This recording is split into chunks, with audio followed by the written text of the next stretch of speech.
this age group of 0 to 6 years of age. They're really the highest risk group that we have that go into foster care. The Relief Nursery is unique in that its sole eligibility criteria is based on risk factors. These are families where children have been exposed to a lot of overwhelmed single parents. Many of these children are in situations where their parents are homeless, the children are homeless, being parented by parents who themselves were abused or neglected as children. Many of them do the best that they can, they just don't have the support system and the sense of what healthy parenting is about. Many parents struggle with alcohol and drug abuse or serious mental health issues that prevent them from being able to safely parent their children. I struggle with agoraphobia. Angus and I would go like 2 weeks at a time before the Relief Nursery without speaking to anyone but each other. Things could have been really, really bad for us. I try not to think about it, quite frankly. One of the things that parents and families face today is just such a sense of being overwhelmed. How can I possibly do the right thing when there's so much out there and I don't have the resources? One thing the Relief Nursery does is just simplify it. It comes back down to some basic things that every parent can do. When we do make contact with the children, they often have pretty severe developmental needs. They have unmet emotional needs that we've identified. That had there been an opportunity to contact these families in a prevention mode, in a supportive mode, perhaps some of these needs that these children have could have been met earlier on. We have an opportunity to intervene before the damage is done.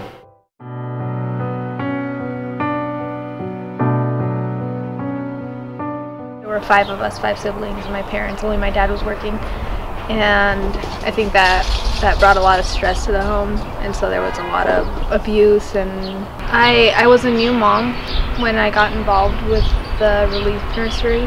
When I heard about the program, they took me in as quickly as possible, and I was also going through a lot of things emotionally. You know, one day Jody came up to me, she's like, "How are you feeling? I need to talk to you about you," and that just like, it brought tears to my eyes that somebody actually cared for her to just reach out.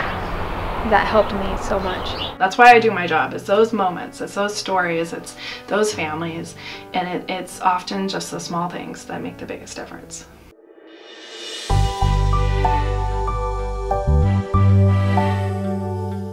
The classroom is based on social and emotional need. We focus on things like playing well together, sharing. We talk a lot about feelings and helping them identify those feelings.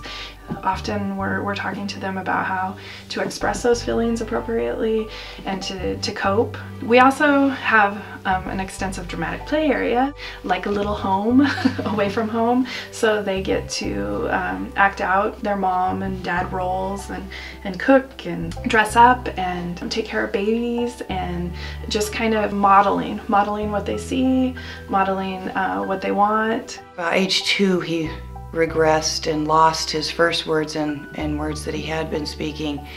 And he started going 2 days a week, and it made a huge difference. And he started talking more and communicating more and behaving more and more like a little boy his age. So it was a really huge thing for him to have a safe place where he could go on a consistent basis and be himself and get the room to grow that he needed.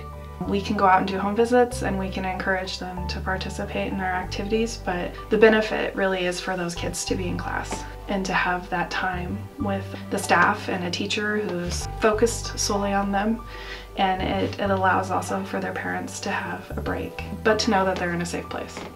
If people realize what a difference those simple little things can make, they will really want to be supportive of the Relief Nursery so that more and more children can be served, and so that the community really understands it as a gift to the whole community.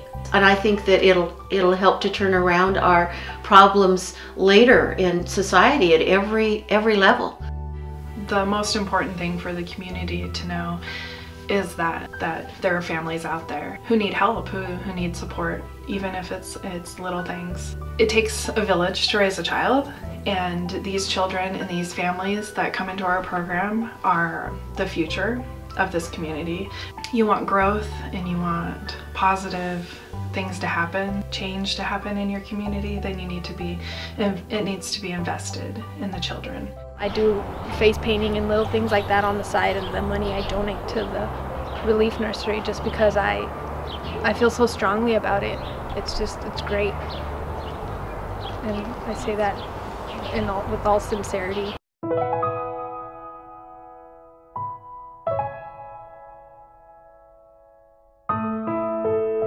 It's a brave thing to come forward and ask for help. This is a safe place and you'll be supported here, and it's a positive place for your children, and we're here to help you to grow. It is scary to reach out and ask for help, I think.